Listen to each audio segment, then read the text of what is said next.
Welcome to Rewitched, a charmed 1998 rewatch podcast. Join us on our journey as we recap, examine, and critique the series episode by episode from the beginning. We'll be keeping our podcast spoiler free, so we welcome fans new and old to join us in watching and reflecting on one of our favorite shows. Currently, we're on season 3. I'm your host, Jess Sabanko. And I'm your host, Mia Sobanko. So before we start the new season, I do have a quick announcement for everybody. Mia and I have started a Patreon account. So if you want and can afford to subscribe, we do have 4 different monthly tiers available. The first is a $5 subscription that just supports the podcast and goes towards our editing and all of that type of stuff. The second gets you a shout out on social media as well as on the podcast. The third gives you all the things listed, plus your name listed in the credits for each episode. And then we have a final one, which is $20 a month and gets you an exclusive post each month written by one of us or both of us, or it could be a video depending on the month. And it goes through our spoiler-filled opinions on events of the show. I'm planning for the first one to be all about Cole, so that should be super exciting. For more details and to sign up, you can visit patreon.com/rewitchedpodcast. And for those of you who can't or don't want to subscribe, know that we still appreciate you tuning in every week and listening and interacting with us on social media. But we do have that option available. And again, if you would like to and can afford to subscribe, that would be amazing. If not, we love you just for listening. But that's all I have. Let's get into the episode. This week, we're discussing Season 3, Episode 1, The Honeymoon's Over. It originally aired on October 5th, 2000, and had 7.65 million viewers. Oh my god, just gotta say, so excited. We're at season 3 now. Oh my god. And this one's a good one. Can't give anything away, but it's a good one. I know. I always consider season 3 my favorite season, and I'm excited to see if I'm still going to feel that way by the end. So, yeah. All right. Let's get into it. So, we start out in the manor and it's nighttime, and we see Prue is in the attic looking through the book and looking a little concerned. And then we get like weird close-ups of eyes and dolls, and suspenseful music is playing, and then the cuckoo clock goes off and scares her. And then the door opens to the attic and Prue jumps and like throws the person that's standing there, and turns out to be Phoebe, who is now blonde, and like throws her across the room into the couch. And then Phoebe's like, ow, and she realizes that it's her, and she runs over to her and asks if she's okay and that she didn't know she was home. And Phoebe's like, feeling a little jumpy, are we? And Prue's like, oh yeah, especially now that we know the evil triad is behind all of those attacks. And then Phoebe says she doesn't need a recap and points out that it's freezing in there and says that they forgot to pay the gas bill. Phoebe says that she's supposed to be handling the club while Prue handles the house now that school is going on again. And Prue says, I will be so glad once Piper gets back. And Phoebe says, what if she doesn't? And then the phone starts ringing and Prue goes to get the fax. And Phoebe is worried when Piper and Leo orbed out that it might be for good, and that they mention that they haven't heard from her in a month.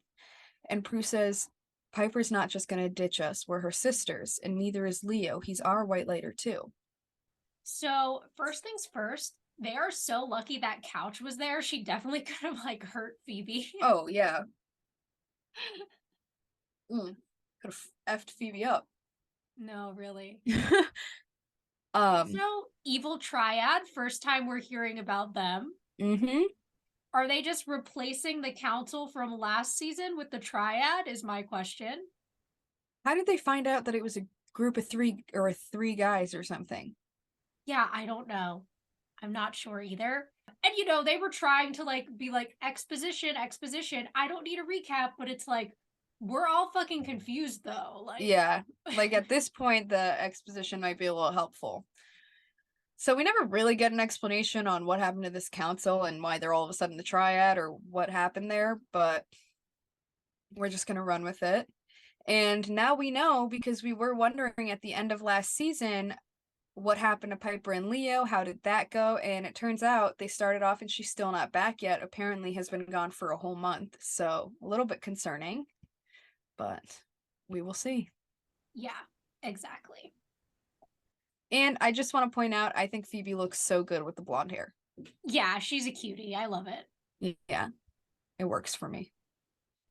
So then we are in the stairway and they start walking down the stairs, and Phoebe wonders why Piper hasn't reached out. She says she has to know that they're worried about her and that, without her, they don't have the power of three. So they're very lucky that they haven't been attacked yet. Prue says that it has nothing to do with luck. The triad is up to something. We just don't know what it is yet. And she's like, that's exactly my point. Piper knows this. So where the hell is she? And again, how does Piper know this? Because last we saw, we didn't know about the triad. But whatever. So then Prue's like, well, that's why I've been studying the book. And Phoebe says it's not enough, that they're screwed without Piper, and that she should be worried too. Prue says that she is worried. She says, I'm scared that you're right and that we're never going to get to see her again. And not because she doesn't want to come back, but because they won't let her, because she broke one too many rules. Then they're downstairs and the phone starts ringing. And Phoebe's like, who's calling us at 2 a.m? And Prue's like, probably Daryl. So they both go by the phone and Prue answers, it is Daryl. And he asks if Prue got his fax. And she goes back to go check it. And she says Daryl is tracking a murder suspect who he thinks is in league with a demon. The killer carves a demonic symbol into its victim's forehead, an inverted triangle, and he magically seems to be evading arrest. Phoebe looks at the picture and recognizes the symbol, and Prue says that she saw it in the book and asks Daryl if he's still at the Pier Street rave.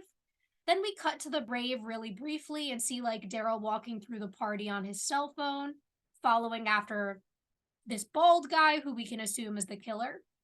And he says, yeah, I don't think he's spotted me yet. He's headed out the back. Back in the manor, they find the symbol in the book. It's a page about guardians, and the symbol is how they steal an innocent soul. Prue tells Daryl to stay away from him, and Daryl says, and let him kill somebody else. I don't think so, and keeps following after the killer. Then Prue tells him he can't stop him, that the guardians protect a mortal and take the victim's soul. Then we end up in this alleyway, and Daryl goes out the door and says, listen, Prue, I can take care of myself. I gotta call you back. I'm not sure where this guy is. Then from like above, the killer comes and kicks him and knocks him out and then hangs up his phone for him. And by the way, like Daryl's tank top in that scene is really working. Is Daryl my season 3 crush? Maybe. But anyway, we go back to the manor and Prue gets worried and her and Phoebe start running to grab their keys. And they mention that they're only 3 minutes away from the rave. Then Phoebe asks what they're going to do about the guardian. And Phoebe says the book said to kill it like a vampire with a stake. So they head out. So long scene, but we got a lot of information there. First of all, like you said, not sure how Piper would know what's going on. I mean, unless I guess in general, for her to leave them for a month with no call when they know they have Wiccan duties and someone can attack at any minute overall should be enough for her to be like, let me call them, you know what I mean? Yeah. But at the same time, I see what you're saying.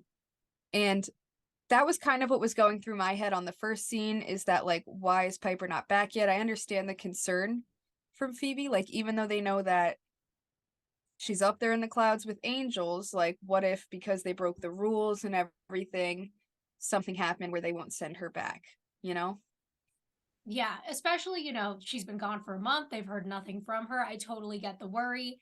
And I get like Prue's desire to kind of like stay calm, even though like obviously she's very worried too. Exactly. But onto this demon guardian bald killer guy. Daryl was looking kind of fine in that scene. And I want to say, we've talked about this before for sure, but I love that despite his hate for this magic stuff and everything, he's still very on top of making sure the sisters are okay, even if it's a fight that he can't really win or go up against, he's still gonna try and save everyone that he can in the end. Like, it's just who he is as a person. But I also kind of wonder, like, is it because he's a hero, or is it kind of a pride thing? Yeah. You know, because sometimes the whole I can handle myself, like I can blah blah blah, and like wanting, I don't know. Sometimes I wonder if like it's more of a pride thing about these women doing all that and him not being able to be the one to save the day. Yeah, and that's really interesting, especially considering like season one, Daryl did have so many little like misogynistic lines and stuff. I feel we've seen his character develop a lot from that point, mostly because I think the writers just didn't really know what to do with him other than making him kind of like a foil to Andy. But Mhm. I do think another thing in his character, I mean, I see Daryl as a hero, but I think this is something we could definitely keep our eye on as, the season continues and the show continues in general. Yeah. Like I definitely see him as a hero, but sometimes with the little I don't know that it's in a misogynistic way, but I think that it might be more of a prideful way, like or just that feeling of him not being able to help, like because very much like, oh, I can handle myself, I can do this, and other little comments that we hear him make, or I feel like I've noticed a little bit of like him not liking that, not liking that he can't be there to help, or them telling him like, no, we can handle it. He's like, no, like I'm gonna take care of this too, kind of thing. Yeah. And I think it's one of those things that for me creates some of the chemistry between him and Prue as characters because I think they both have a little bit of that like prideful, like I'm the one who can do it thing going Yeah, on. So I feel like that's an interesting kind of like comparison as well. yeah. Again, if they did something between Daryl and Prue, that'd be really good. I feel like that would have been a good mix in the show. Yeah, and Prue would actually have a nice love interest, I think. Yeah, seriously. We haven't met Daryl's wife yet, right? No, we've never seen her. We just heard about her. Okay. Anyways, so about the human demon guy, we don't have too much information about him yet, but obviously that's probably going to be our big bad of the episode. Exactly. Our monster of the week has been introduced, as well as his human counterpart. Exactly. So now in the alleyway, a little later, we see the killer is kneeling next to Daryl, and there's like voices going on around, and he lifts up this dagger and is about to cut into Daryl's forehead when this woman walks past and sees them and then screams. So she goes to run, and the killer starts chasing her down, and he stabs her in the stomach and kills her. And then back inside the rave, we see Prue and Phoebe walking through trying to find Daryl. And then back in the alleyway, we see the killer is kneeling by the woman, and the voices are back there again. And he carves the symbol into her forehead, and it starts to glow. And then the guardian that we hear of appears out of him and takes the soul. Then he gets up and walks back towards Daryl to go do the same thing with him. But then the sisters enter the alley and see the woman, and they turn and see the killer by Daryl. So Prue throws him onto this dumpster, and they run over to Daryl, and the guardian appears out of the killer, and he's kind of like this really big spirit looking kind of thing. Then Prue throws something at its chest and nothing happens. And Phoebe's like, didn't the book say they're just like vampires? And Prue said, I might have misread that part. And then he picks up the dagger, and Phoebe points out the rune on his forehead because he had the symbol on his too. And Prue throws something into it, and he starts getting like electrocuted and blows up, and it kills him. And then Phoebe says, okay, if Piper ever comes back, I'm going to kill her. Damn, for a minute there, I thought we were losing our boy Daryl. I know. I was worried for him. I was like, oh no, we're not opening season 3 with a main character death, are we? I know, that's way too much. Couldn't handle that. I couldn't either. But here, this little fight scene felt good to me. We got to see our killer and what the Guardian looks like, kind of how he's doing this and collecting the souls through that symbol. And obviously, almost did that to Daryl, but luckily, he was saved just in time. Yes. And I'm excited to see like how this story might continue and kind of what this is setting up. Exactly. So then we go to the theme. And if you're watching, you might notice there is a new character who is a total cutie. Welcome to the show, Julian McMahon. Who is he? We don't know, but he's cute. But we will sure as hell find out. All right. So then we go back to the alleyway and we see that now it's a crime scene. There are lots of cops and there are coroners zipping up the woman and taking her away. Then we cut over to where Daryl is being examined by an EMT and Prue and Phoebe are with him. He's saying that, the only thing wounded is his pride. And we see the killer being arrested and like smiling at them all creepy. And eventually the EMT like clears Daryl and leaves. And Phoebe asks if her and Prue can leave, but Daryl tells them that they have to give witness statements. And Phoebe says, we can't be witnesses. We used our powers to stop the killer. What are we supposed to say? And Prue says, and he saw us use them too. And Daryl says, nobody's going to believe anything that sleazeball has to say. All you have to do is get your story straight. Without your testimony, Emilio walks. And then we cut over to the killer, who I guess is Emilio, and he's like laughing as he gets put in the police car. And Prue says, what is he smiling at anyway? It's not like he has his guardian demon to protect him anymore. And Phoebe says, and unfortunately, our guardian angel is nowhere to be found. And she looks up and she says, we could sure use some cosmic help right now. What are we supposed to do? We've never been in this situation before. And Daryl says, you better decide fast. Here comes the ADA. And there he is, the cutie from the theme song. And Phoebe agrees with us. She thinks he's cute too. And he introduces himself as Cole Turner and asks if either of them saw what happened. And Phoebe's like, I did, and like immediately raises her hand. And Prue rolls her eyes, and Cole just kind of smiles and looks at Phoebe. I must say I would have done the same thing. He is a fine man. We don't know him yet, but this is it's kind of nice that we have Phoebe having a little interest in someone. And who knows, now that he's in the theme song, maybe if he's a lasting character, this could be our first love interest for Phoebe. Yes. Our first real one, so one can only hope. But we'll see what part he plays as we continue on. As for the whole Piper and Leo thing, that I was kind of wondering myself, because we already figured out in season 2 that they could call him and like just call his name and he could show up. So if he's been gone a month and she's been gone a month, did they try calling him? Has he not answered? Have what's going on here? He obviously can hear them because we know that he can. So I wonder why he still hasn't. And that'd probably be another concerning thing for me too. Like if my white lighter's ignoring me, maybe he just, isn't okay. So maybe something happened. I probably would be freaking out a little bit too. Yeah, and I'm going to have some comments on that, like once they return and we get a little bit more of the information, because I definitely have some questions about that whole situation. some things that don't quite add up. But I think it's interesting the way that Phoebe is really worried about lying here. They've never been in the situation of having to be witnesses before. I can't believe it's taken this long for it to come up, considering how many crime scenes they've just kind of been at and stuff. But yeah. Yeah, I'm glad that they finally have them kind of having to face the real world part and actions of, the demons that they face, because that should be included at least every once in a while, because there's no way they get off scot-free. Like we've had that discussion where it's like, well, what happened in the real world situation? How did Daryl get through that? How did they get past this, So it's nice that they have it a little more on the realistic side. Yeah. So now it is the next day or a couple days later, where they're at the courthouse the day of his trial.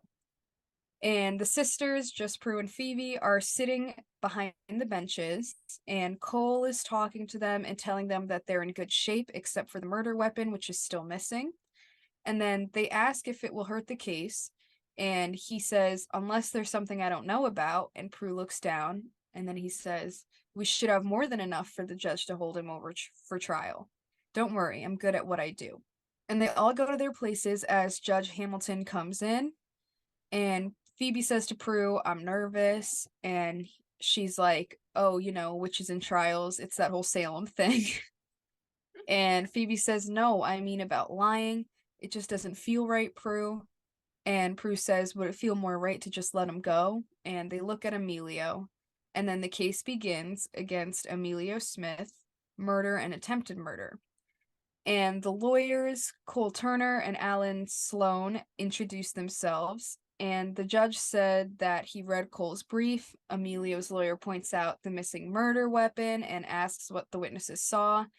And then he's like, my client bent over the inspector. That's how they justify their attack. How did they know he didn't just happen to cross the scene and was trying to revive the inspector? And Phoebe says out loud, oh, please, and like rolls her eyes. And then the judge calls for order. And Cole looks at Phoebe and she whispers, sorry. And Sloane says, and why, if they were able to so easily subdue him, don't they know exactly what happened to the alleged weapon? I mean, what did it just poof? Magically disappear? And Emilio smiles and looks at them, and then Cole objects, and Phoebe says to Prue, oh God, he knows. And Cole's like, Your Honor, the witnesses aren't on trial here. And Sloane says, why? Isn't perjury illegal? And then the judge says, Mr. Turner, unless you have something else or can produce the alleged murder weapon, I'm inclined to agree with Mr. Sloane. And Cole is just baffled by this. And the judge asks about more evidence, and Cole says, you mean aside from the fact that he's the prime suspect in 3 other murders, that no less than 5 people saw him leave the rave just before the attack, and that everything other than the missing murder weapon makes this in any other courtroom a slam dunk? And the judge and him look at each other, and the judge says that he's letting him go. Cole says he can't believe this, and Emilio gets up and is all like creepy smirky and whatever. Then Cole goes over and grabs his shoulder and says, yeah, you keep smiling, punk. I'm not giving up until I see you fry. And Daryl tells him to let him go, so he does, and he leaves with his lawyer. Then Phoebe walks over to Cole and says, I'm so sorry, I wish there was more that we could do. And he says, if there's something you're not telling me, anything, if you're afraid of him, we can protect you, I can refile. And Prue walks over and says that they have to go, so they all leave. Obviously, by the end of the episode, we figure out the truth about Cole, but I'm not going to say what it is right now, but I will just say, like, he is an amazing actor, Cole. Like, he is playing this role of good guy so well. Like, I know. had I not known what was coming at the end of the episode, I might have bought him as, like, just being. Oh, I fully would have had no clue. Like, I'm sure first time watch, which I'm not going to be able to remember because I was so little, you know, but I'm sure first time watchers saw this episode and were like shocked by the turnaround at the end. The last thing you would expect to see from him, which, I mean, I'm sure you can kind of guess by the way that we're talking, but he's playing this good guy role and that's not quite his true character. So I have to say that I probably would have fallen for it too. And I want to know, for first time watchers who are listening to this, if they did. Yeah, I want to know what they were thinking of Cole up until we get that scene later on where the truth is revealed. Because I feel like I would have just been like, yeah, he's a good guy. Yeah, Phoebe likes him. Yeah, they're going to get together. Like, those were the things that would have been going through my mind. I never would have expected the twist at the end of the episode, I don't think. Exactly. I think I wouldn't have either.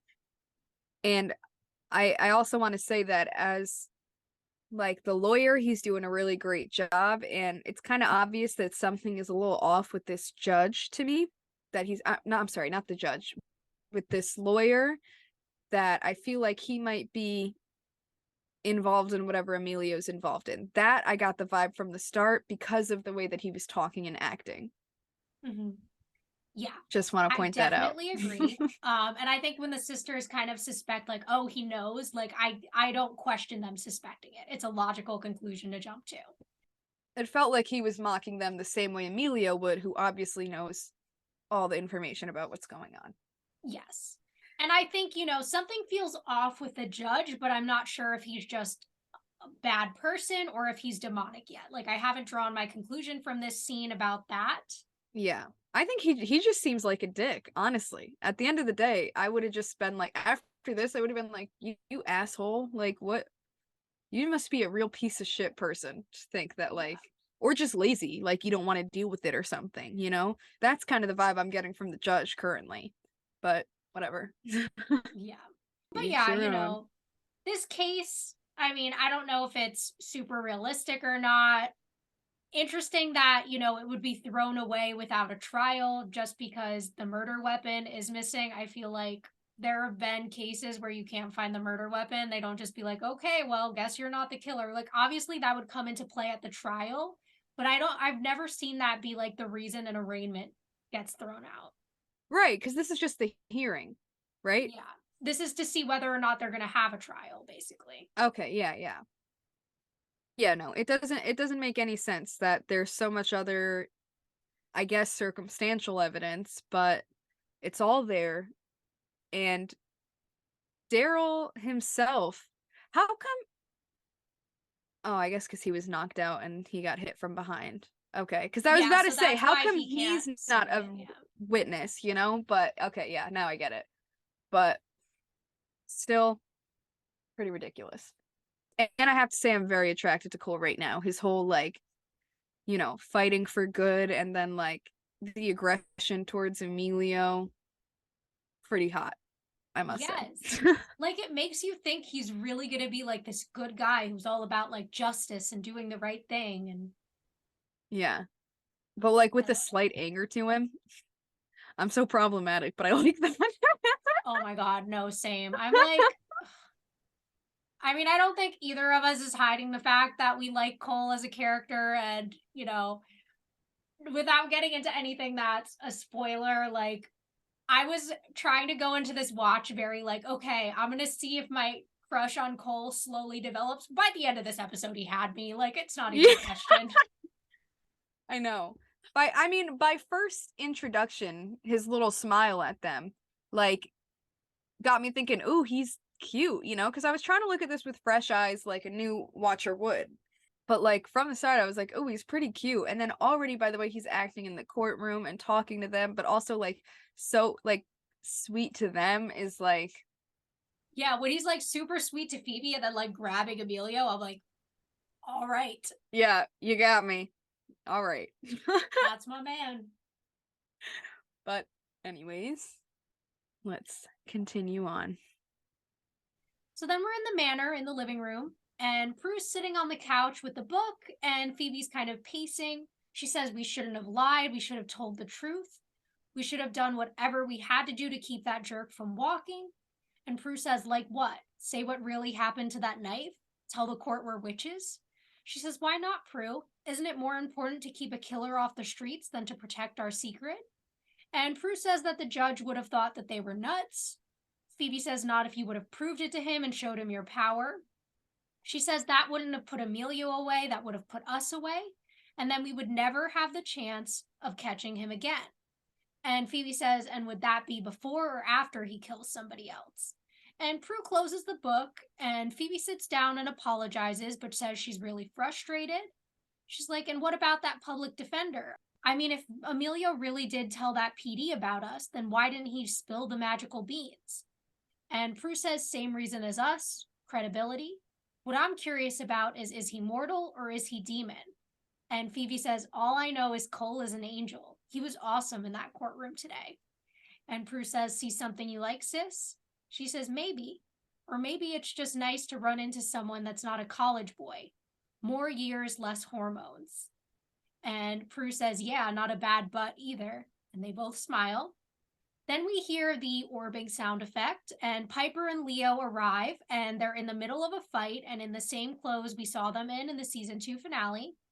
And Piper says, I don't care what they are, it's not right and it's not fair. He says, I know that, but it's their rules.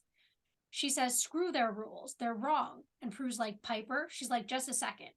Leo, you better do something about this because this is not acceptable. And he says, come on, and she freezes him. She says, I'm going to the club, do not tell him, and leaves. And then Phoebe says, what was that all about? I didn't even get to bitch at her. And Prue says, yeah, neither did I, but. And then Leo unfreezes and says, we have to talk about it. And then he looks around and Prue tells him that Piper left. And Phoebe says, yeah, so now I get to bitch at you. Listen, the next time you take my sister someplace, please call and let us know that you got there safely. I don't care if it's up there. And Prue stops her. and says, Leo, can you do me a favor and go find out everything you can about guardians? They're demons, okay? Thank you. Bye. And he orbs out, and Phoebe's like, excuse me, I have issues. She says, yes, I know. So do I. But Leo looked pretty beaten up already. She says, yeah, you're right, which is why I'm now going to go kick Piper's ass. And she grabs the keys and starts to go, but Prue closes the door using her power. And Phoebe says, we've had this conversation. You're not allowed to use your power on me until I have an active power to use on you, remember?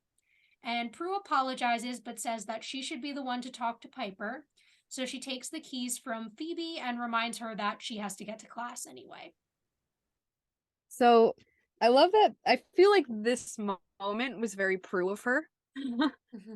With like the, I should be the one to talk to her, which I mean, I get it because she's got a cooler head and all that, like she said.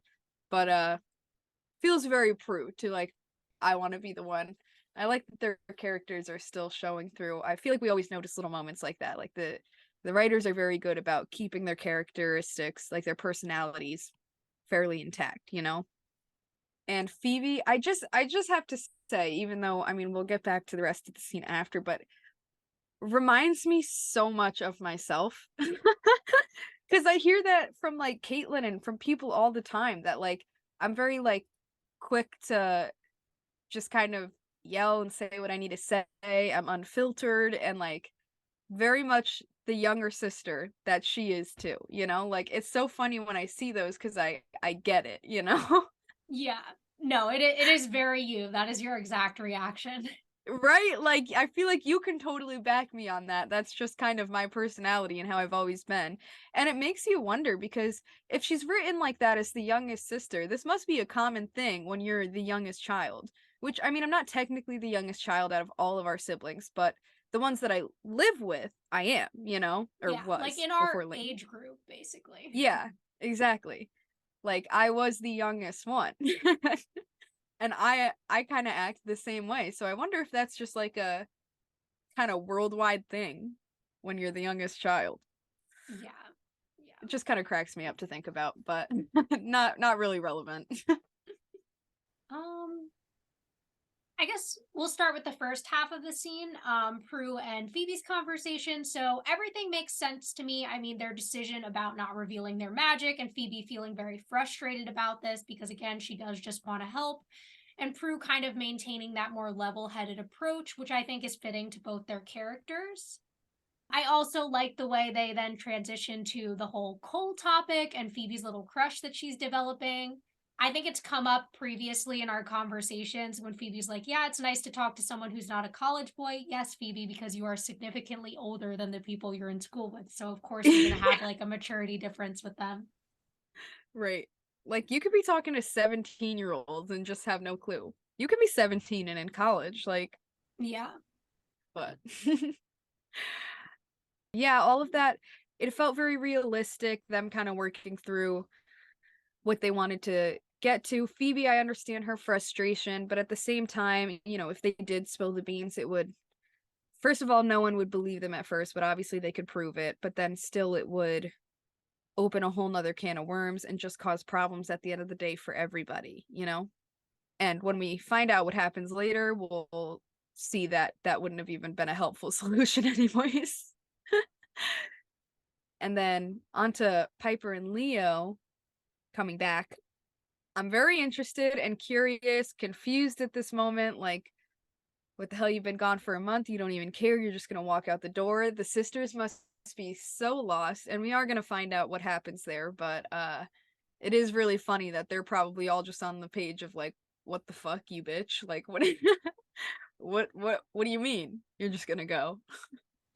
Yeah. And the Piper and Leo fight. I'm excited to see like what that's about, where it came from, Yeah. all of that. So a lot of questions left at the end of this scene, basically. Yeah, definitely. We have a lot to wonder about in this moment. So now we are at P3, and Prue walks in and starts calling for Piper. Then Piper walks out with papers and starts saying like her supplies are all gone and the books are messed up. And she's like, I don't understand. How did this happen in one lousy day? Prue's like, Piper, you've been gone for 1 month. and she's like very confused about this. And then Prue shows her the paper with the date on it, and she sees that it's October, and she's like, oh, time must move differently up there. And then Prue tells her that they thought she abandoned them. And she's like, that's ridiculous. I would never abandon you guys. If I had known I was gone this long, I would have called or orbed or somehow let you know I was okay. She's like, okay, so why didn't Leo? And Piper says Leo was battling demons of his own. And then she remembers the Bare Naked Ladies are playing tomorrow and asks if anyone called them and starts freaking out about it. And Prue's like, okay, can we talk about what happened before she deals with that? And Piper's like, yeah, unfortunately, the longer I'm back, the fuzzier it all seems to get. They're very big on mystery. And then starts saying how she had, like, everything was great. She just remembers clouds and, like, peace. And then it all went to crap when they said that Leo had to stop seeing each other or else. And Prue was like, or else what? She says, or else they'd reassign him and we'd never see each other again. Just because it didn't work out with Mom and her white lighter, I don't understand why I'm being punished. And then Prue says, I'm sure that you guys will figure out a way around this. And they hug each other. Prue says, Leo would never let you go without a fight, you know that. And Piper worries that he may not have a choice. So now we have a little more clarification on exactly why the timing was all weird and what the fight was about. But I am a little confused and kind of curious how much they're going to stick to this whole time moves different up there kind of thing. I mean, when Leo's gone for a couple of hours to go check with them and comes back, it's still the same day, same moment. You know what I mean? Like, that doesn't quite make too much sense to me. I definitely have a little questions about that.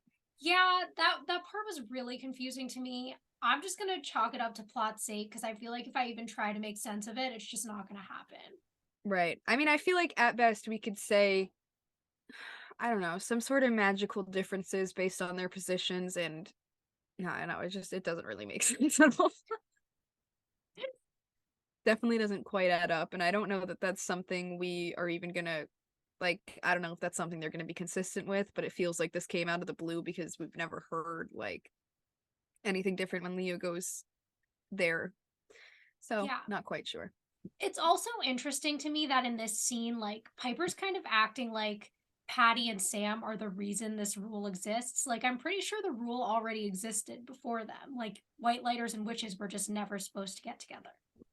Right. And did they, the bosses, ever even find out about Patty and Sam? Like, I don't remember him ever being like, did he say, like, I'm pretty sure they were a secret, right? Like, didn't in the notes they were like, hiding this from everyone is so hard kind of thing? Like, I don't think that they ever even really were open about that. So I don't think that Yeah. that could be the reason. Like, this was obviously an issue before them, you know? Yeah, definitely.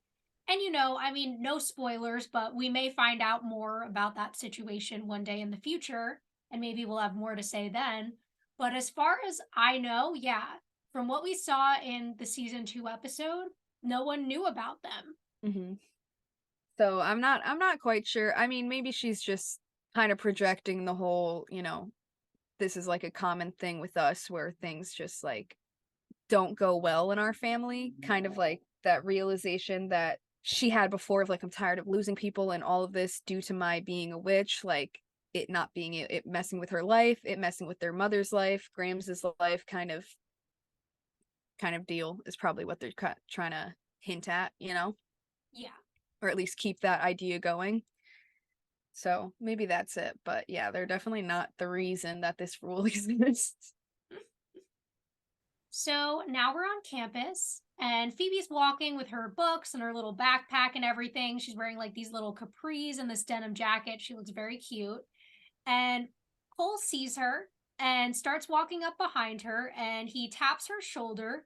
And when he does, she like turns around to kick him, and he like catches her leg in his hand and is holding on to it. And she's like, "Oh, Cole." He's like, "Hi, how's it going?" And she laughs and she's like, "Wow, this is embarrassing. And he's like, "It's okay. I'm okay. Nice calf." And she's like, "Oh, thanks. Can I have it back?" And he lets go of her leg, and then they're both standing there. And she asks how he found her. And he says, "I told you I was good at what I do." although you probably wouldn't think so after my performance in court. She's like, no, I thought you were amazing. It's just you were up against an unfair judge. And he says that, the judge is known as Free Willy. He has a reputation for that. Then he says, still, I know I didn't put on my best case. That's why I'm here, to see if you can help me do a better job. She asks how, and he says, I don't know. You tell me. Look, Phoebe, I may not be the greatest prosecutor, but I've got good instincts. I can sense things about people, things they may not even want me to know. And she asks what he senses about her. He says that you're struggling with the truth, that you're a good person who wants to do the right thing here, but for whatever reason can't. And she looks away and he asks how he's doing. She says, hung jury, mistrial. And she smiles and so does he. He says, if you think of anything, please call me, and puts his card like he tucks it into her book. He says his home phone number is on the back and he leaves.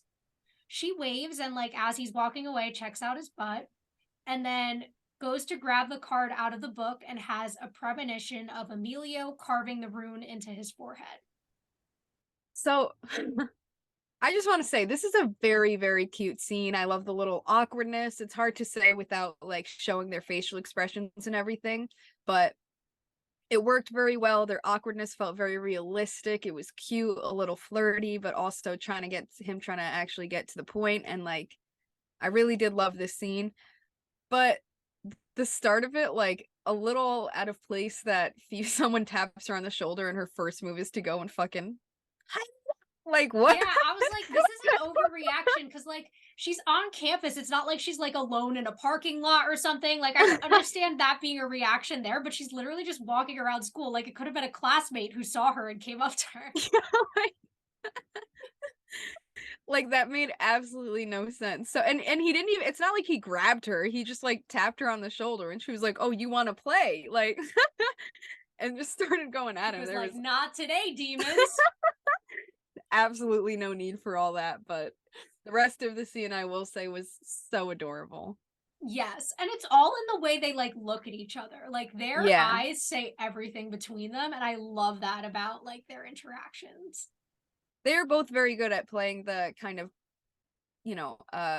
acting with their bodies, their facial expressions. Like they're doing a very good job of that here, and I'm feeling it. Like I'm feeling it between them, I must say. I think it's kind of cute.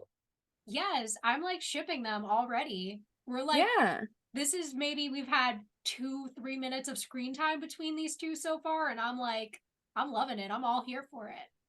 Me too. I feel like we don't get to see this type of energy from Phoebe a lot. And to get it from this new guy who's like really attractive and, is like in this higher lawyer position, like he seems like a great dude for her. She's so like giddy about it. Like it makes me happy. So I'm excited to see how things go forward between the two of them throughout the episode. Yeah.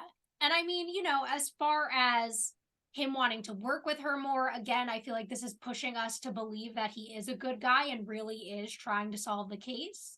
So that's pushing that part of the plot forward. And of course, we get the idea that he may be an innocent. Phoebe may have to protect him because of that premonition.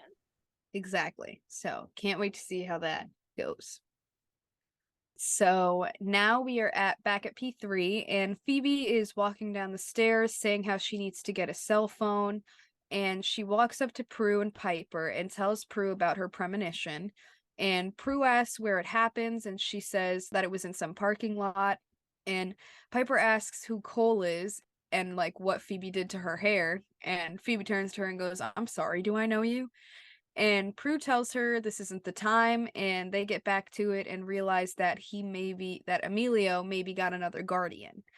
And then Phoebe and Prue start to leave and tell Piper to check in with Leo and see what he found out. Feel like this is a little more exposition. We got that funny moment between Piper and Phoebe, but aside from that, not too much to say there. Yeah, this is really just kind of pushing some things forward. We're seeing that obviously Phoebe's still mad at Piper. Other than that, I mean, it's a lot of just sharing information. Exactly. So then we're at the courthouse and we see Emilio go into this room and he says, I need another guardian. We hear another man's voice say, what you need is to be more careful. I won't protect you again. And Emilio says, I won't get caught again. I can take care of the witches, Judge. And then, like, the light reveals his face. And he says, no, you can't. You're mortal. But you can take care of the prosecutor.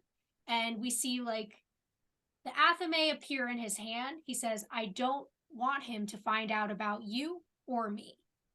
So I love that they're trying to be like subtle about who this mysterious guy is that he's talking to in the beginning, but like obviously you're at the courthouse in the judge's chambers, like it's I know. obviously the judge. And then like they reveal him into the light, like we couldn't already tell who the fuck it was. I know. It was such a like weird attempt at mystery for no reason. Like it was so obvious. Like if you guys had met somewhere else, that'd be different, but you're in his chambers at the courthouse talking to him. Like you didn't need to have a big reveal like that. No, Like as soon as he came into the light, we were all gonna be like, "Oh my god!" Like it's the judge. the past 5 sentences didn't just show me that, but I guess it's him. So now we know why he's going after Cole, and kind of who's behind this giving away guardians, or giving the guardians to the people and everything. Yep, exactly.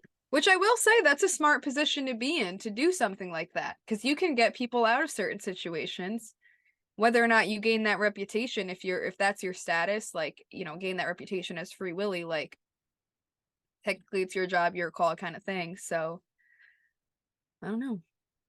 Yeah, no, I think it's very smart. I'm very interested in the way that demons are using the real world in this episode, and we could talk more about that, I think, when we get to the end. Definitely. So now we are at the police station, and Cole and Daryl are standing there talking. Cole is trying to convince him that they're on the same side, and he says, I let a murderer go free today, and that doesn't sit well with me. And Daryl says, me neither. And then he asks for Daryl's help, and Daryl says that he's going to try to catch Emilio again, and Daryl starts to leave. Then Cole says, why'd you call the Hallowells last night? Well, you were on stakeout at 2:17 a.m., according to the phone company. And Daryl's like, you checked up on me? And Cole says, standard procedure, Inspector. And he says, gee, and here I thought we were on the same side. I called because the sisters own a club. I thought they'd be interested in checking out the rave. Nice excuse to come up with on the spot, Daryl, I must say. It was a good one. I'm like, Daryl's a good liar. All right. Yeah, that was good. He's so used to covering for them. Poor Daryl. And then Cole says, that was very nice of you. And he says, I'm a nice guy. And then Cole's phone rings, and it's his secretary telling him that Phoebe is calling. And he tells him that he's in a meeting with Daryl and, like, you know, sends her through.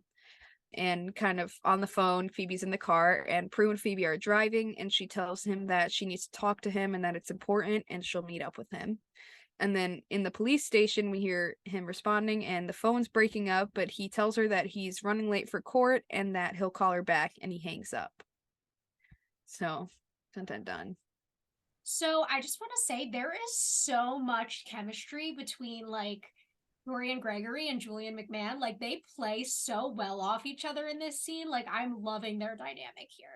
Yeah, me too. That kind of lawyer police thing, the issues there feels pretty realistic, and I like the conversation, the dynamic, everything that you're saying. I totally agree. Yeah. Working off each other very well. You know, I also like the setup of like Phoebe trying to protect him, the phone breaking up, and us having to kind of see where things go from there. Exactly. So then we're in the parking garage, and Cole is walking towards his car, and we see Emilio hiding by a beam with the athame in his hand. He starts following, and we can tell that Cole notices something because he kind of like looks around, but he doesn't spot Emilio and keeps walking. Eventually, he gets to his car, and that's when Emilio comes out and elbows him in the back of the head, and he's knocked out on the floor. Then Emilio kneels next to him, and we hear the same voices that we heard before. Then we see Prue's new car, which is a SUV BMW, pull into the garage, and it's going super fast, and Phoebe gets out and runs towards Emilio. She goes to kick him and like floats up into the air, and everyone is shocked by this. Then Prue like comes back to it and uses her power to throw Emilio into a car. Phoebe falls down and she's like, an act of power. And then the Guardian comes out of Emilio and says, "Not that active, Prue." And she throws the athame into his forehead and he vanquishes. Then Prue goes over to Cole to check on him, and he wakes up and asks what she's doing there and what happened. And she says, "I think I'm going to plead the fifth on that one." And she smiles, and he looks at Prue and then back at Phoebe. You did say Prue instead of Phoebe, goes over to Did Cole, I? but Oh. but it's okay. Everyone, Sorry, I'm sure Phoebe went everyone over to knew what you Cole. went. So there we go with that little foreshadowing earlier. You can't use an active power on me until I have one to use on you. And a couple scenes later, here we are. Phoebe finally gets her active power next. So all that's Yes. left is for Piper to get something different. I am kind of wondering though, but about how like they're connected to their original powers. Yeah. So, I mean, I know we talked a little bit about like Prue's two powers being connected. What's the connection in Phoebe's? Yeah, that's what I was thinking too. I'm trying to find something similar, but nothing really quite relates. Like, how does levitating in the air kind of relate to premonitions? I'm not sure. So, Yeah. trying The to think of a one thing connection. I'll I don't. say, I mean, this is definitely getting into spoiler territory, but like we will see scenes in the future where Phoebe kind of uses her levitation power as a more meditative power, which I think is when it does connect to premonition, which is a psychic power. But at this point, I'm definitely not seeing the connection. Yeah, me neither. But I mean, in regards to them thinking about something to give Phoebe, I guess this was pretty much the best they could do in a lot of ways. I mean, there's not much that you can connect to premonitions. I'm sure they could have found some sort of psychic way to relate it, but I mean, it still works. It's still okay. And we already did see like more power growth from Phoebe. Yeah, because she's gained like when her Did she premonition see the past started. yet? Can she Yeah, start seeing she's the past? seen the past. Okay. We've seen her like get premonitions based on different things. So we've definitely seen her power of premonition growing. Yeah, She's like starting to be able to call them, but not always. right. She can't like call them fully, but she's starting to get adjusted to that. It went from her just being able to see the future to it growing to her being able to see the past. So, and now she's got this new power on top of that. It feels like Phoebe's coming in almost a little faster than the rest of them, but she does seem to be the one most excited and determined about being a witch as far as we've seen. So, it doesn't really surprise me too much, but it's nice to see Phoebe with something a little more active. Yes. And I will say, part of me does question if levitation is more connected to Prue's power and astral projection is more connected to Phoebe's power. Yeah, I would definitely think that because I mean, I get it. They said the whole, well, she can move things with her mind. Why not move her body? But if that's the case, then levitating would add more to like add up a little more with Prue's. Whereas astral projection can be more of a psychic or is a mental thing, like, so I don't know. I never really thought of it like that, but that's so true. Would have made a little more sense. Yeah. But I mean, I'm excited for Phoebe. She has an active power. Yeah. And it Unless connects like to her martial artsiness. yeah. I feel like the best thing I could, because it is hard to think of something kind of psychic like that, but I guess the closest to her power that I would think as like an active power is like being able to move through time kind of thing. Yeah. But anyways, we see again a cute little moment between her and Cole when he wakes up and her saving his life. Pretty nice. Yes.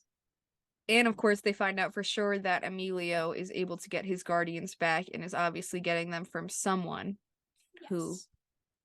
he's close to, Yes. or And close we'll enough get to. yeah. And we'll get an idea in a couple of scenes like who their kind of suspects are. Exactly. Can we act this one out? I Oh, feel like it'll be so fun. okay. Yeah. I'm sorry. You said that I didn't see your note until literally just now. But okay. Do you want to be Um, Piper or Leo? I'll be whoever you want to be. I don't care. I'm just excited. I want to be. I want to be Leo. Okay. We haven't So, done this in a while, guys. Not since season 2, episode 4. But we're gonna act out a scene for you. yes. All right. That'll be my acting face on. So now we're in the manor and it's nighttime and Piper is in the hall walking in the hallway and overhears Leo talking through the bathroom door saying, "I look at you and I think how lucky I am. I mean, I can't stop looking at you. You're my dream come true. You're my raison d'etre," which means my reason to be in French. And then in the bathroom we see Leo is talking in the mirror.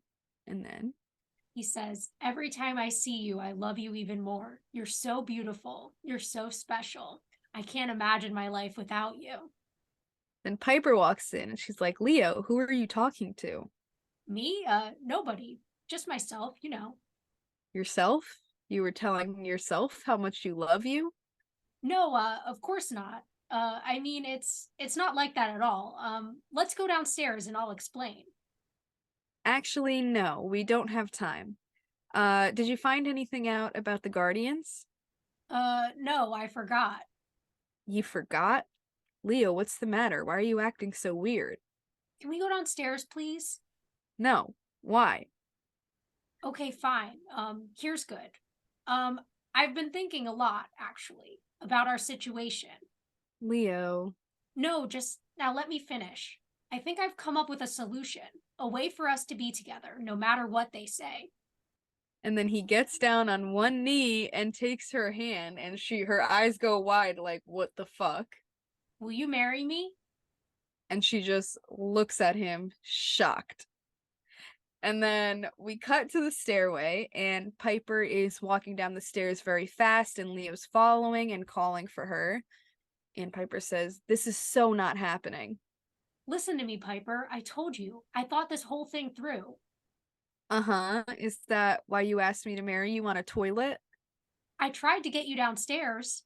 Well, I'm downstairs now, and I still don't believe you're serious. I am serious, Piper. Dead serious. Right. Dead is exactly what we're gonna be if they ever found out. And then she goes to try to leave again. Piper, would you just stop running away from me for 1 minute and let me explain? If we got married, it would be a holy union. Something I don't even think my bosses could break apart. I don't understand. It's really hard to explain. I don't really understand how it all works myself, but I know that there are different levels up there, a hierarchy. What I'm trying to say is that I think a holy union goes above their heads. It'd be like running an end to my boss's bosses. An end run? Yeah, the only catch is that we would have to get married in secret, because I think the only way they could hurt us is if they found out before, so we just have to keep it quiet. Elope. Right, So that they don't find out. exactly. You hate the idea. Well, it's not exactly Cinderella, is it? Leo, look. How do we know they don't already know? How do we know they're not listening right now? They're not, believe me, they don't do that. So then why does it have to be a secret? Because if they ever did find out, And then they just look at each other for a minute. Leo, this isn't supposed to be this way. Marriage shouldn't be a solution to a problem or a band-aid. It's supposed to be about love and two people who love each other so much that they want to spend the rest of their lives together. that's what I want. But that's not where this is coming from. It's a fix it, I guess, but it's not about us or love or whether or not we're even ready to be married. I came up with this whole idea because we love each other. It's all about our love. You know we're meant to be together, Piper. You know that.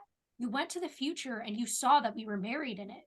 That means that somehow they didn't stop us. Somehow we found a way to be together. And I think this is the way. I don't know. Leo, I love you, and I know that I don't ever want to be without you, but this just doesn't feel right.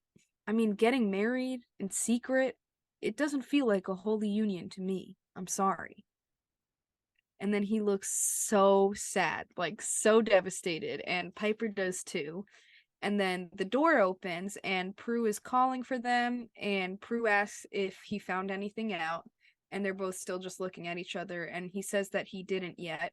And then Piper finally walks away, and Leo's like, "I'll see what I can find out," and orbs out, and Prue and Phoebe look around a little confused. So we got a fucking proposal here. Oh my god. Piper and Leo might get married. What? Season 3, episode 1 is hitting us hard in the chest. But look at this conversation. It makes me want to cry. I know. This was like the whole reason I wanted to act out this scene because I didn't want to miss a single line of it. Like every line here hits. It's beautiful, it's well written, it's well acted. Right. There's no way that we could quite show you just how intense this moment was, and it was heart-wrenching, and I cannot believe that Leo just proposed to her. And it's so funny that this is the way that it's happening. I want to say I fully understand.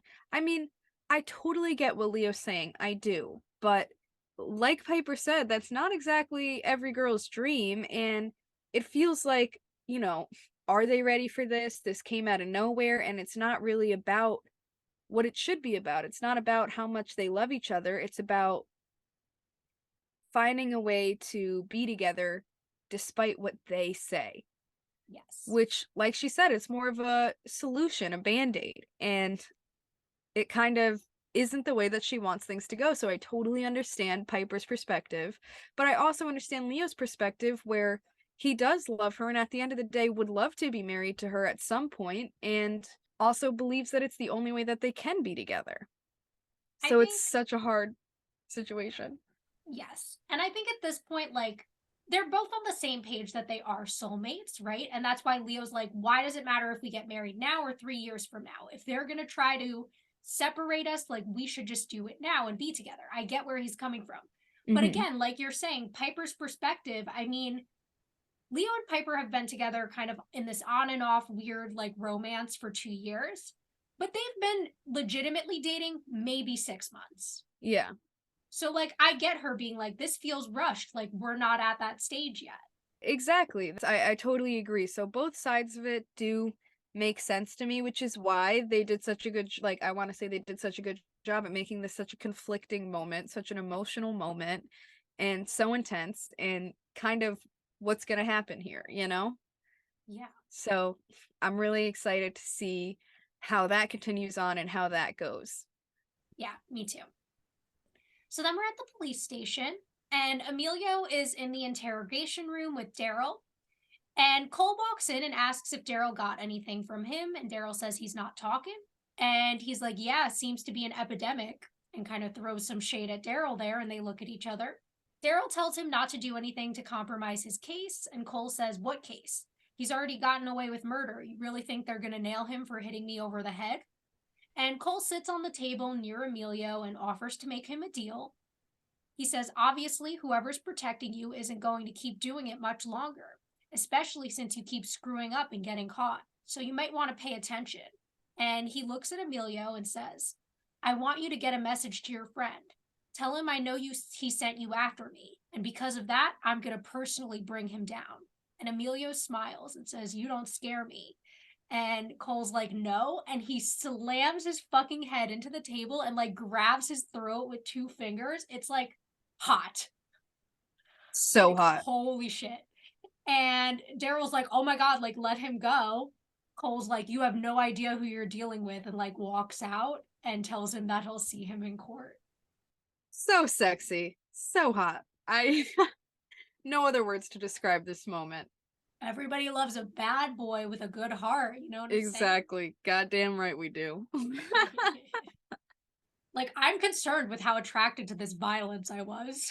I know. That wasn't quite right of me, but definitely gave me some feelings.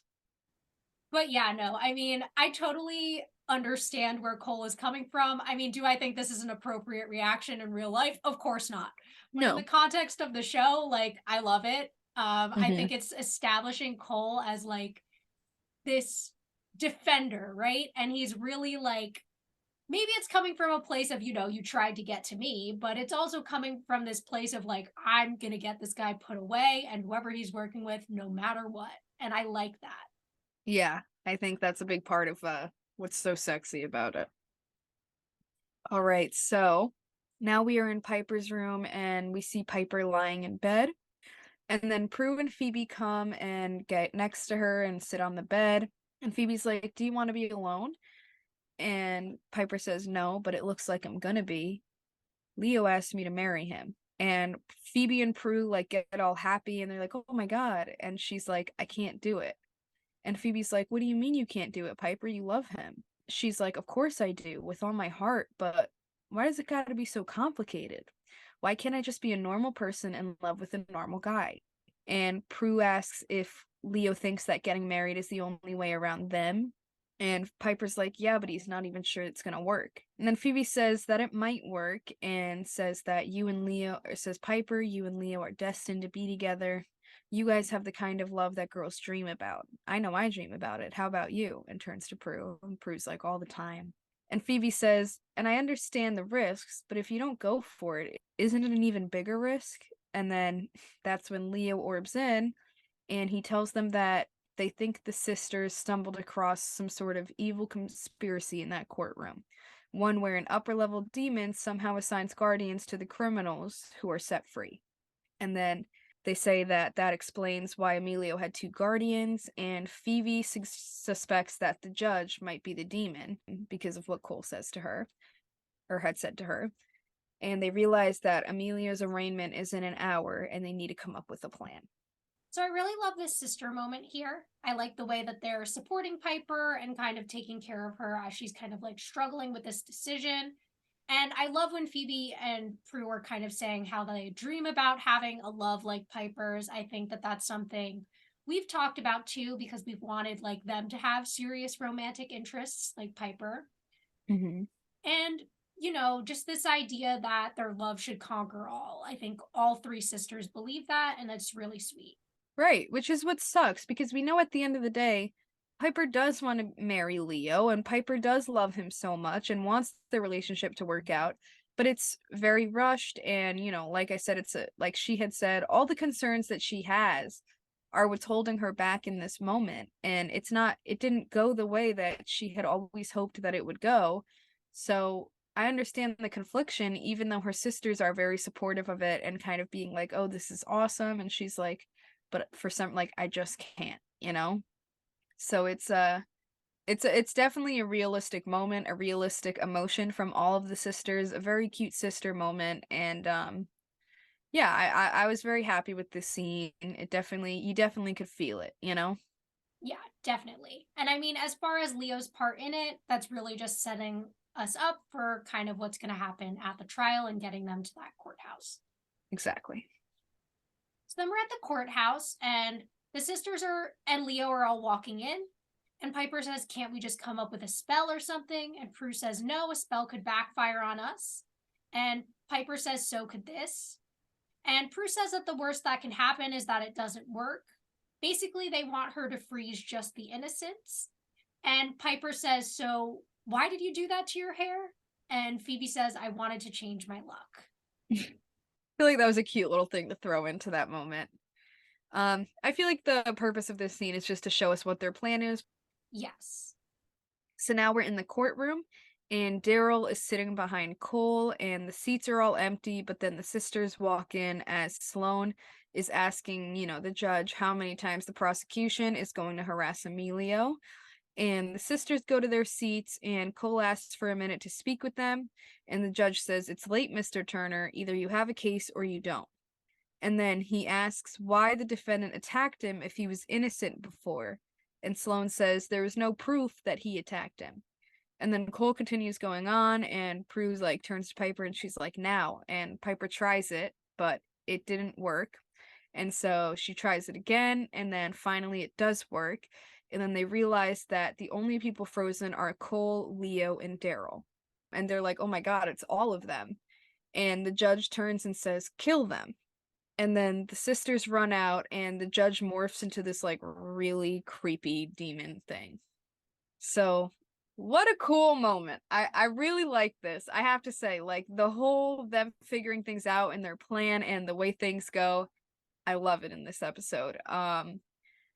You know, we got Cole, Leo, and Daryl as the only ones frozen, and everyone else in the courtroom is going after them now, finding out that, you know, obviously they figured everything out. That's pretty sick to me. Yes, I totally agree. Anything else there?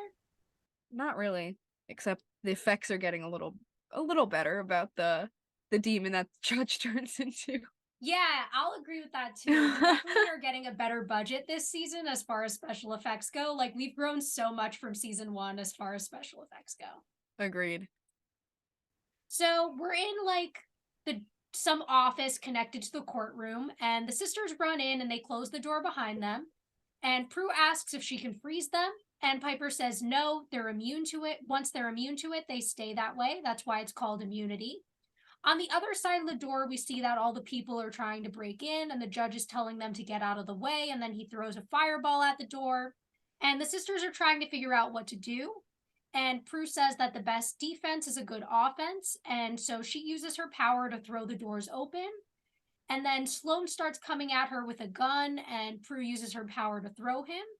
And Phoebe starts fighting the court reporter. Emilio goes after Piper, and she tries to freeze him. And when it doesn't work, she picks up a baton and he pulls out the athame, and they're like, everyone's fighting multiple people. And Prue and Phoebe are like kicking ass with all their martial arts skills here. And Piper knocks out Emilio. And then once everyone is knocked out, Piper's like, wait, if they're demons, where are their powers? And then we see the judge is starting to walk away, and he says, come to me. And out of every single one of the bodies, like a guardian comes out. And he goes into his chambers, and the sisters start following after him. And when they leave the room, we see Cole move, and then he kind of like teleports out in this like blurry type of effect. So I don't even know, so much here. I mean, I will say the whole immunity thing, once they're immune, they stay that way. I feel like that's kind of bullshit. Like, he specifically chose in that moment to freeze them. That doesn't mean that they're just forever immune to being frozen, especially if they're all human. That felt a little, I mean, I get it for plot's sake, but like, come on. Yeah, I was gonna say Piper is frozen and then unfrozen and then frozen again. People like that Exactly. makes no sense. It doesn't quite add up, but I like it because it got them all to kick a little ass. I feel like this is the first or one of the very few times where we get to see Piper actually throwing some moves in there too.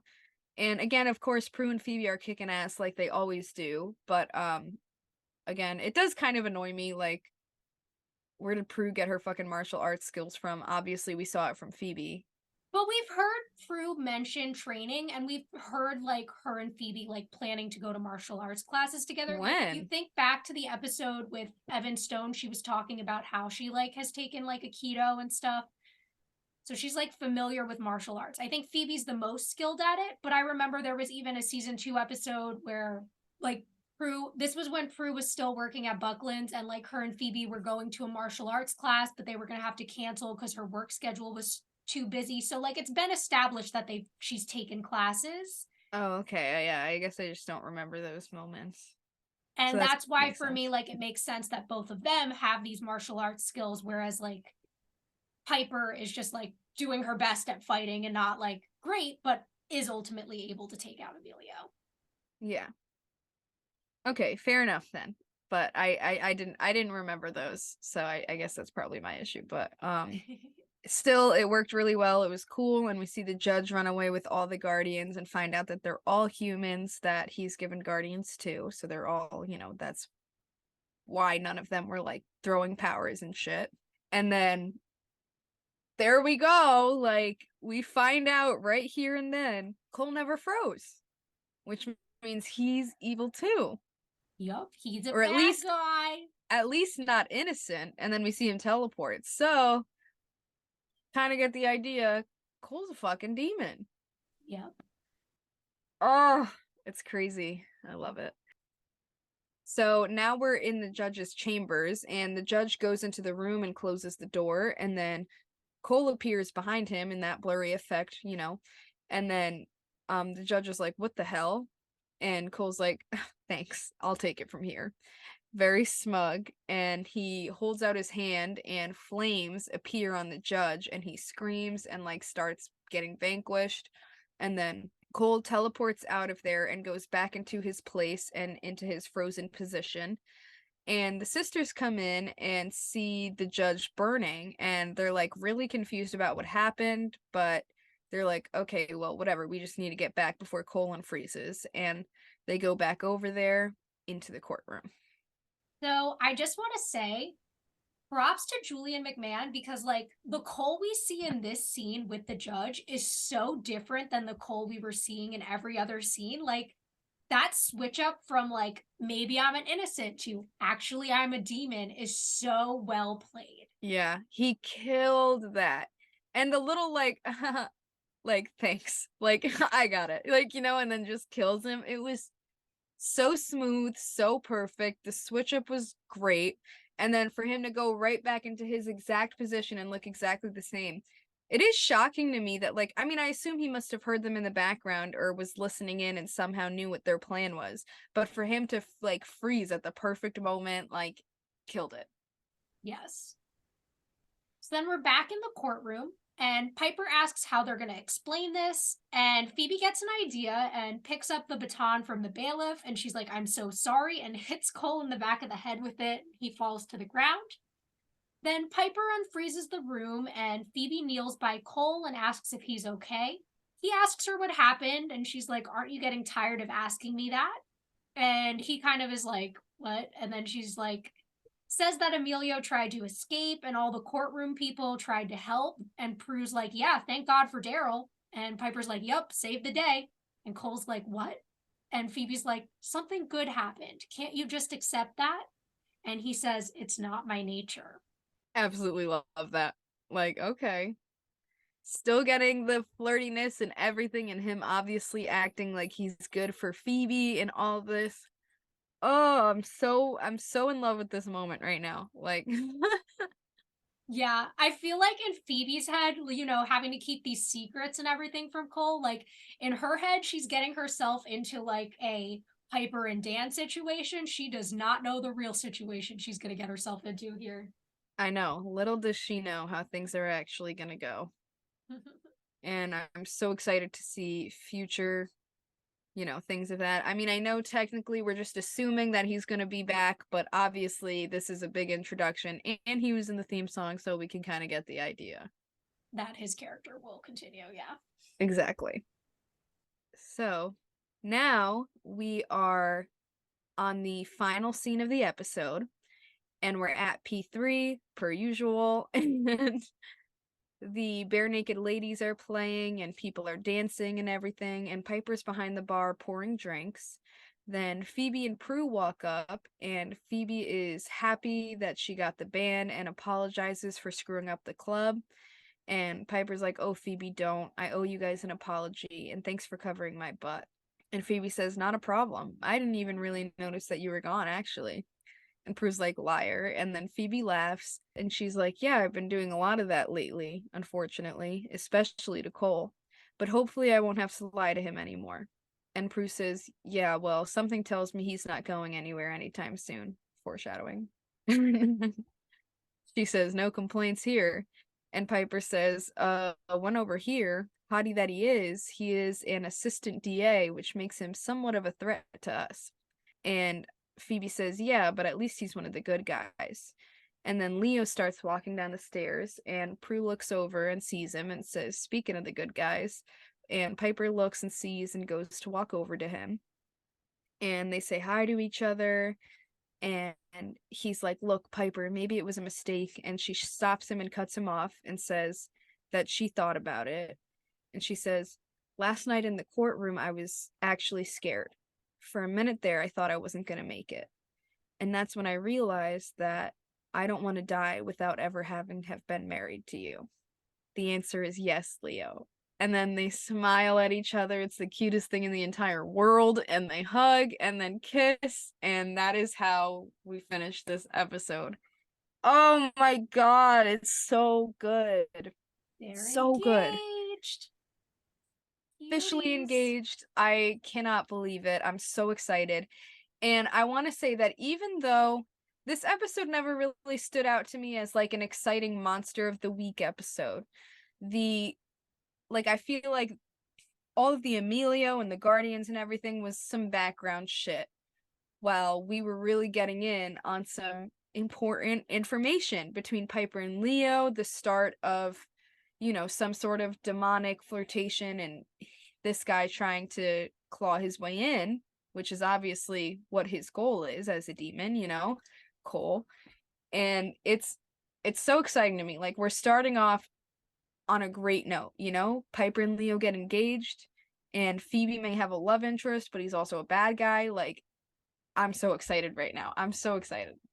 Yes. And I also really love the way this scene between the sisters is really establishing this, like, but Cole's one of the good guys, like all of that when we know the truth. Like, I love Yeah. that.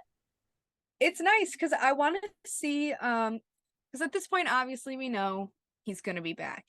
And I want to know how successful he is, how long he is able to, how close he's able to get to them before being revealed. Or, because we know, obviously, but they still don't. Yes. So it's pretty exciting to see if Cole's going to give himself away, if, how they're going to stop him. Maybe it's just a small little arc, and I'm excited to see how this goes from here. Yes, me too. And I'm also excited to see kind of how far up Cole is in this demonic hierarchy that we're slowly learning about. Yeah, exactly. I do want to know because he was able to kill the, guardian demon with no issue. Not that we really know how. I mean, they did mention that it was an upper level demon controlling the Guardians, right? So we know that Cole is Okay, probably upper level too if he was able to vanquish that demon so easily. exactly. So that's why I'm like kind of wondering what his status is, and very excited to see that progression. And of course, whatever happens with Piper and Leo, them getting married and having to keep it in secret, it's going to be pretty nutty, I think. Yeah, I totally agree. Overall thoughts? Great episode. Like I said, not like the most exciting Monster of the Week episode, but in every other aspect, this was a great episode and definitely an important one. Yeah, I think season 2 had a really strong season premiere. This one might be a little stronger in my opinion. I'm sorry, what was the season premiere for season 2 again? The It was the first. one with Abraxas where they were Oh, revanquishing yep. all the old demons. Yeah. And I think the one reason I'm going to consider this episode stronger, this isn't really a spoiler. This is something that's kind of commonly known if you know anything about the show. But season 1 and 2, they did have some ongoing plot lines, but for the most part, there were a lot of standalone episodes in both seasons. Whereas season 3 does have a more continuous storyline, which I think we're going to see get established over the next few episodes. And I think that's why this opening stands out to me because it's setting up so much for the future. I definitely agree. Like we have a lot to look forward to going forward, and as we continue on in this episodes, we'll see that, viewers will see that, and kind of probably understand and be on the same page about just how strong the opening was. Because, like you said, we really didn't have too much consistent plot lines going on, lasting plot lines going on throughout season 1 and 2, and now we're finally starting to establish some things. So I'm really excited to get into all of that. Me too. Thanks for listening to this week's episode. If you want to reach out to us or follow us on social media, we're on Instagram and TikTok at rewitched_pod. Or you can send us an email to rewitched.pod@gmail.com. Also, if you would like to subscribe to our Patreon, we have several monthly tiers available at patreon.com/rewitchedpodcast. Either way, we appreciate you listening and hope you'll join us back next time for season 3, episode 2, Magic Hour.